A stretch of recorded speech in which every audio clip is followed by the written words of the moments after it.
everyone, and welcome to the very first episode of Dojo Live this week. My name is Kim Lantis, and it's my pleasure to be hosting along with America Guerrero. Hi, America. Hello, everybody. Hi. And I forgot to mention the date for those of you who are just listening. It is Wednesday, September 21st. Right? Yeah. Yes. All right. And today's guest, and we're very excited to be speaking with you, is Ethan Lieber, who is the CEO at Latchel. Hi, Ethan. Thanks, Kim. Thanks, America. Excited to be here. Pre-show, Ethan has his own podcast as well, everyone. So it's a seasoned guest. We're looking forward to the conversation. Thank you. Yeah. Yeah, it'll be good. So we're going to be talking about being customer obsessed. But before we do, we'd love to get to know you a bit better, Ethan. Tell us your story, your passions, and sort of what's led up to where you are today. Thank you. Yeah, totally. So I've always been pretty entrepreneurial, doing like little businesses in high school and things, mostly for fun, but I have always been entrepreneurial. So post college, I went into product management, and that's kind of really where my career started. I loved product management because really it's kind of where like entrepreneurial spirits can thrive. There's a wide breadth of things you get to focus on.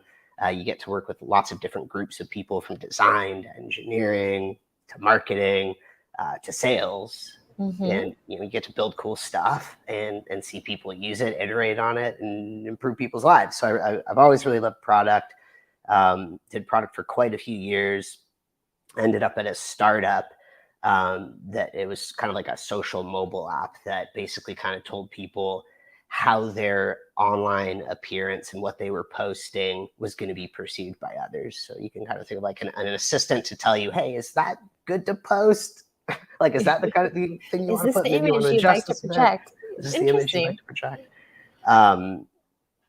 This app ended up getting acquired. So I go to this company, which is a fantastic company. They're down in Walnut Creek in California, called One Planet Ops. And I was the director of product there, working on mobile applications that connected homeowners and home renovators.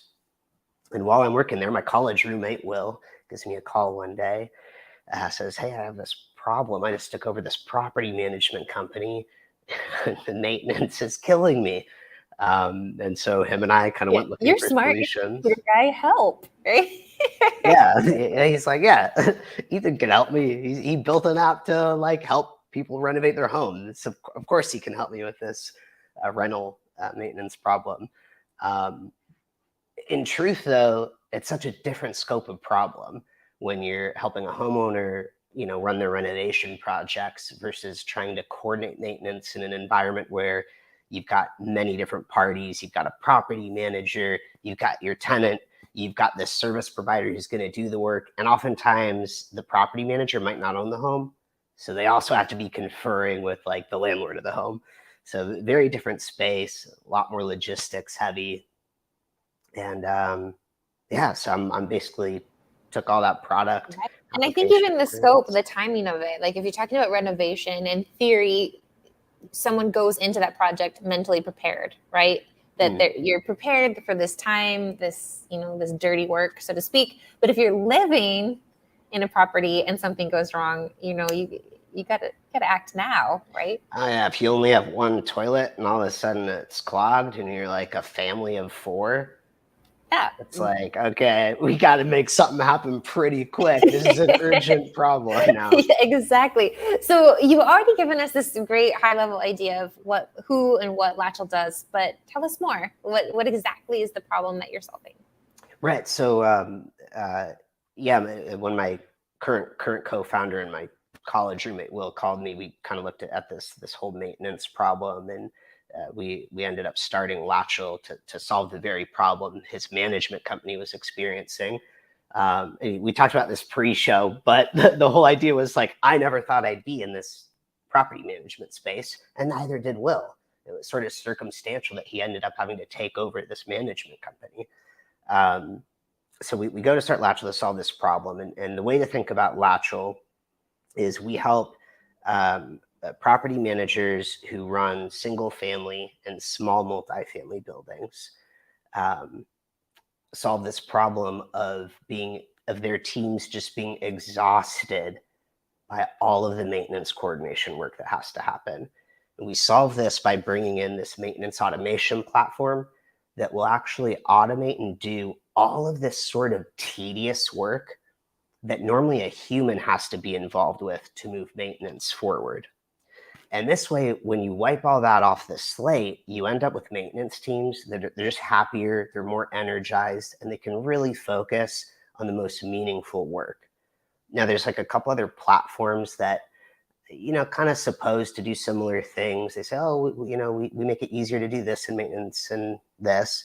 The big difference between Latchel and any of the other software platforms for property managers is these other platforms come at a really big cost to the property manager.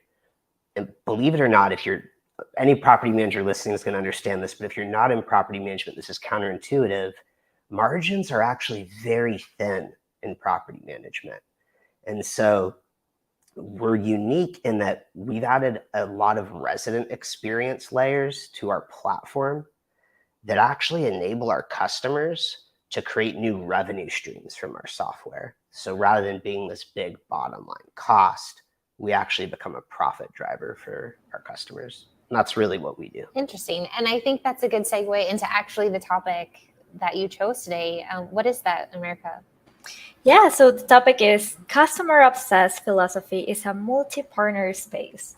How can you bring customer-obsessed philosophy culture to a multi-partner space with competing interests? So please tell us, why did you choose this topic? Yeah, this is it's an interesting question that completely exemplifies why property management has been like a legacy kind of dinosaur industry for so long. I'll just give a couple of examples. Certainly what I have in my mind. I have in my mind some small, danky corner office with piles and piles of papers and, slow movement. And that's what I've got in my brain. Oh, yeah. You say property management and like anyone's like, oh, okay.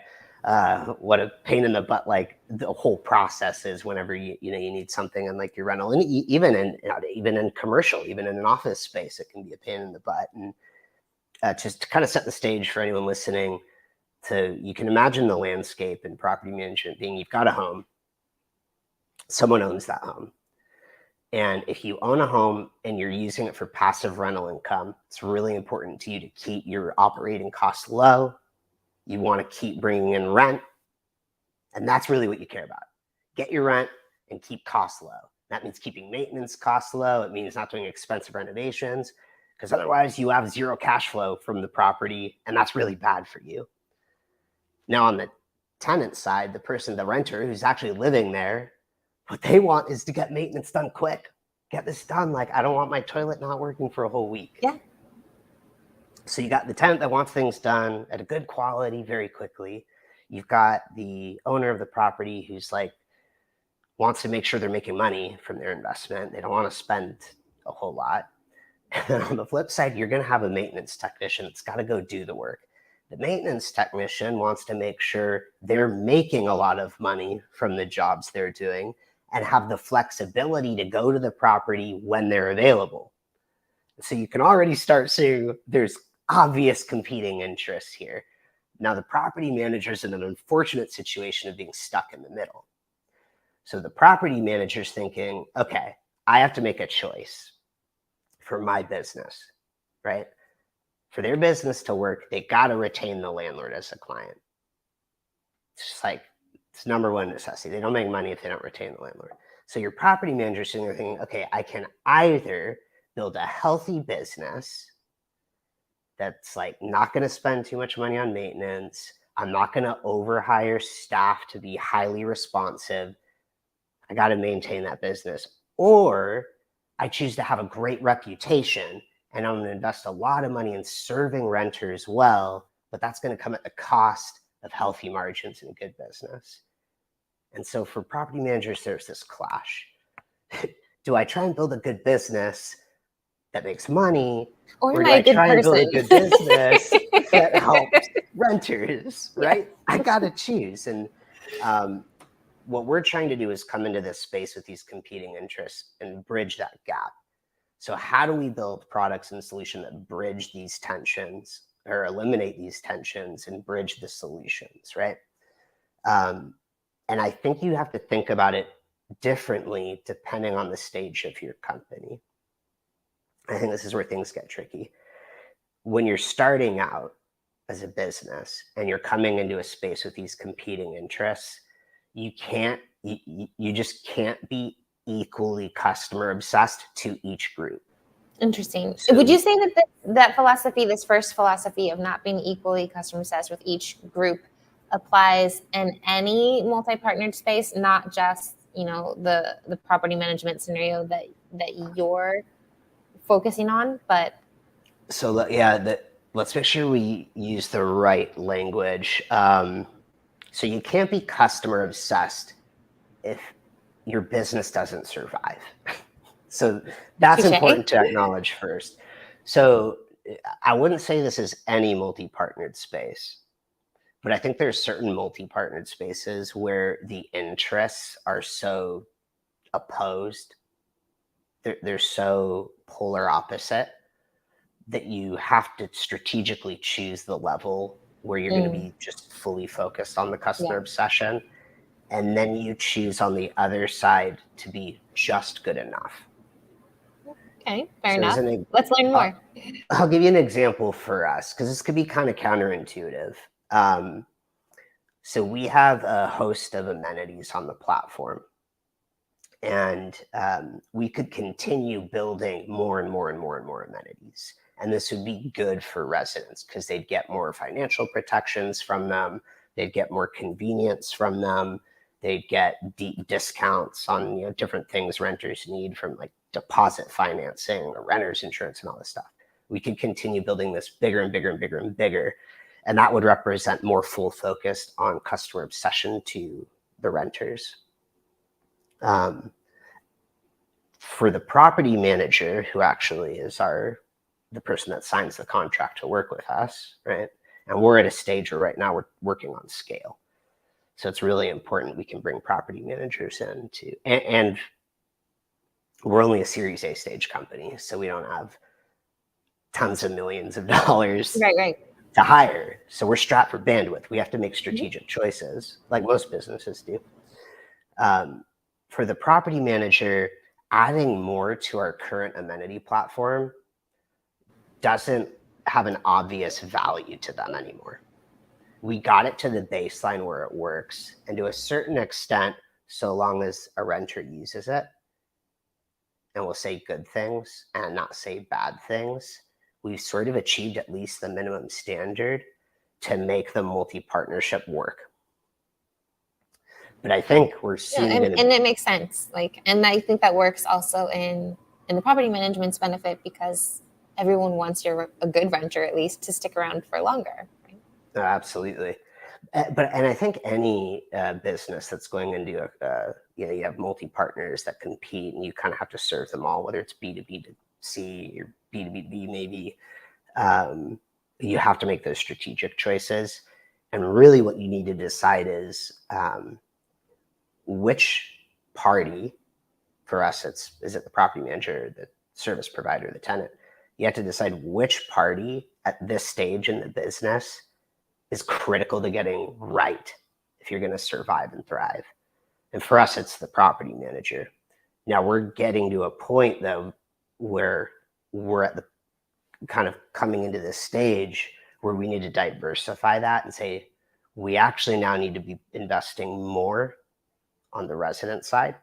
So we have the baseline, but now we have all this opportunity to go more robust for the residents. And we're going to see sort of like these flywheel effects. And you kind of just sort of make the strategic choice of where do you put the time focus.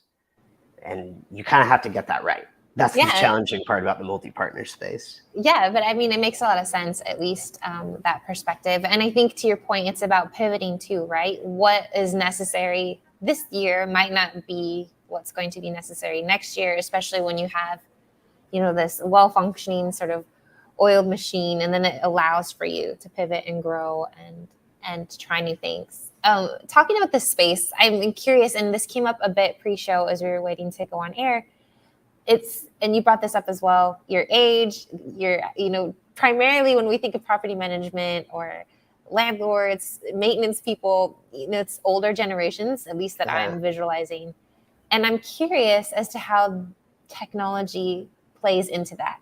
Like, let's talk a bit about sort of the usability side, or if that's a factor. Like, how do you get older people who might not be so tech savvy to kind of buy into this, to trust it, and to move forward with your product?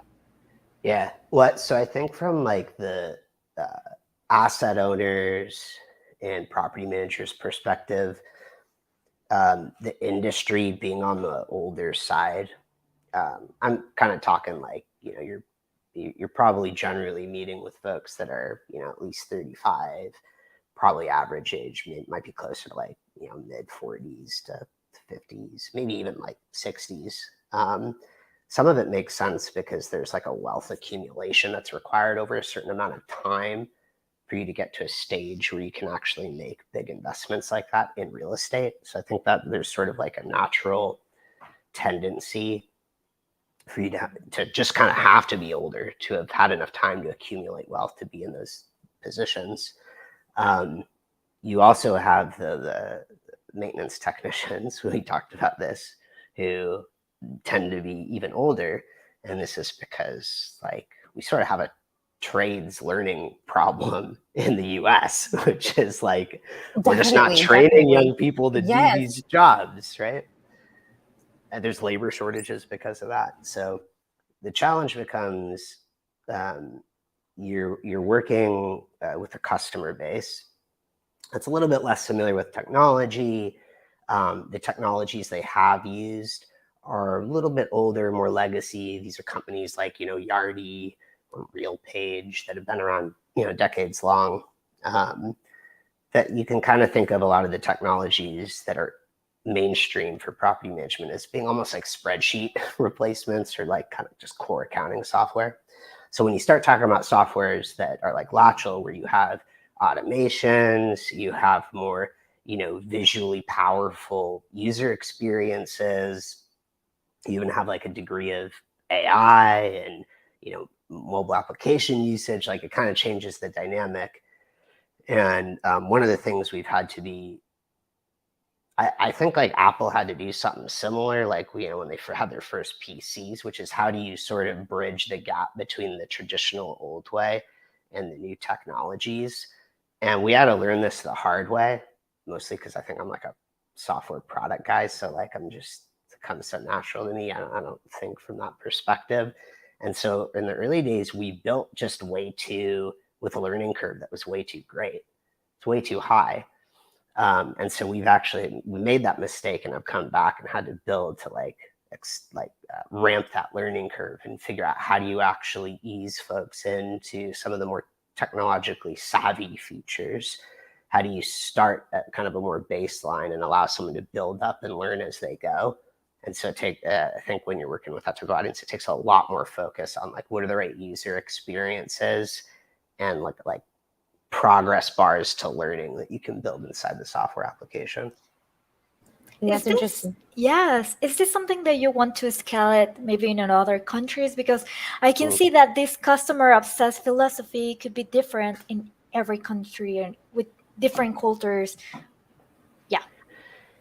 Yeah. I mean, I think like the core of customer obsession probably doesn't like fundamentally or foundationally what it means probably shouldn't change too much industry to industry or country to country, because at its core what it really means is you need to be very diligent about discovering the true need of the customer and the things that enable them to achieve it.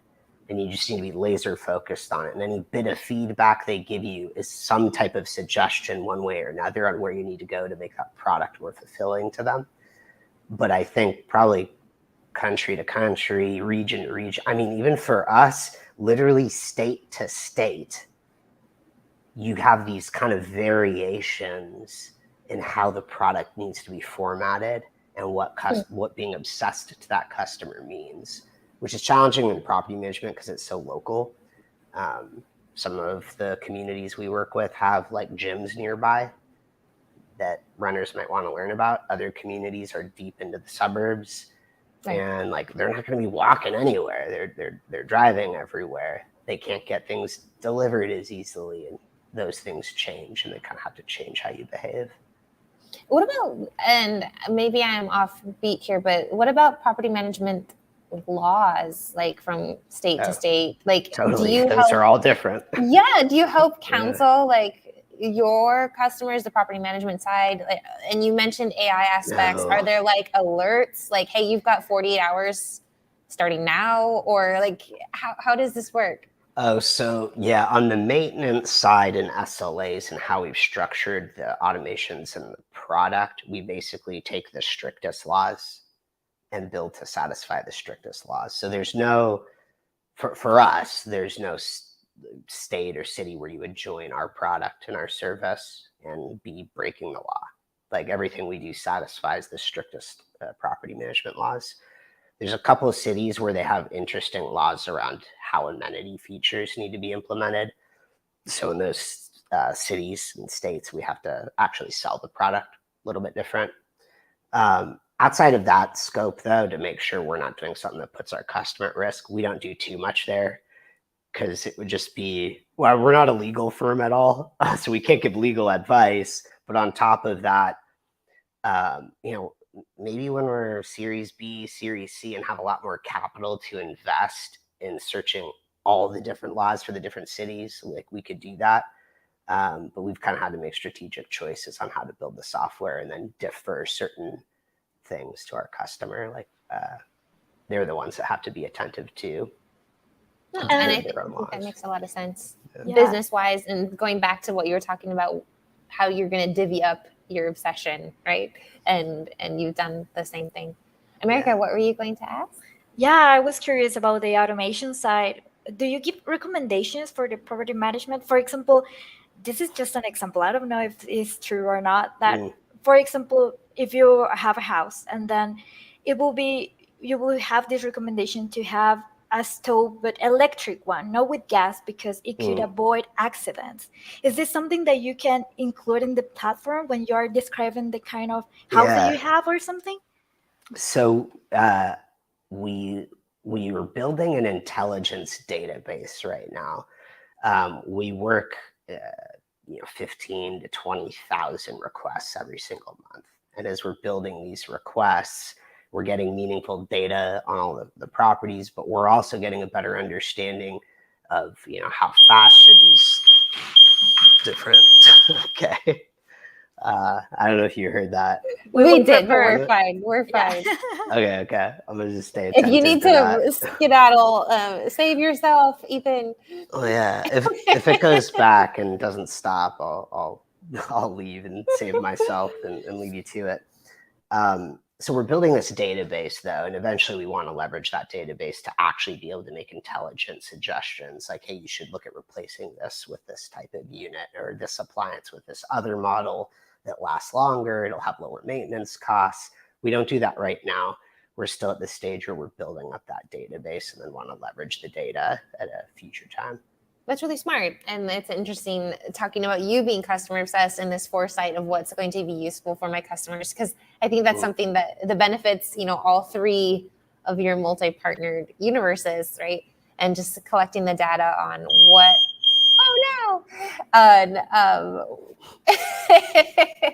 beep, beep. What types of problems, people are facing, how long even the data of like, if this maintenance person fixed it, it's cheaper or it lasts longer, or hey, I've been using this guy and every time it keeps breaking, and those types of components. Hey, I'm still here. I'm just turning my camera off to go see what's beeping. Yeah, no problem. But I'm fully engaged here. Okay. So anyway, I think it's a tapping into the data is like super smart, and your customer obsessed sort of philosophy. We are here coming down to the final few minutes, lucky for you, and whatever alarm that might be, to the end of our show. And usually we like to wrap this up to the company culture side, lessons learned. What are you building? Who are the type of people that come work for you, and what have you learned in that sense? Yeah. So we're still super focused on both that property manager and what they need to achieve their goals and serving the residents super well from like an experience perspective. In the long term, we actually see Latchel as being a coordination engine that can run maintenance for anyone living in a home, even a homeowner. So that's the long-term vision. I'm sorry about this. I'll have to. That's wild. You're good. This is why usually when I run my own podcast, I'm in my office. But It's okay. could It's our fault. We're a live show. Anything can happen. Yeah, live is more fun. And so, yeah, effectively, we're driving toward that long-term vision. We're building a company that's structured a lot like Amazon, and so we actually leverage a lot of their.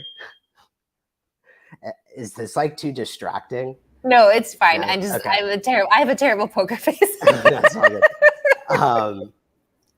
So we use these Amazon leadership principles to kind of guide how the company runs. So we have actually 12 of them, slightly different. But you look for folks with like a lot of bias for action that focus on customer obsession. Are you the kind of person that goes and earns the customer trust to know what we need to build and to know how to deliver to them? We actually did a blog on this. If you just Google search Latchel leadership principles, like all of these different ones will pop up, and you can look at exactly the kind of people we look for in our hiring. And you can go to our careers page too if you're looking for actual jobs. I think I'm gonna have to go. Someone's actually Yes, it is completely okay. fine. Thank you so All much, right. Ethan. We will you do what you have to do. Those of you listening, stick around. We'll tell you about tomorrow's show. Ethan, it was a pleasure having you.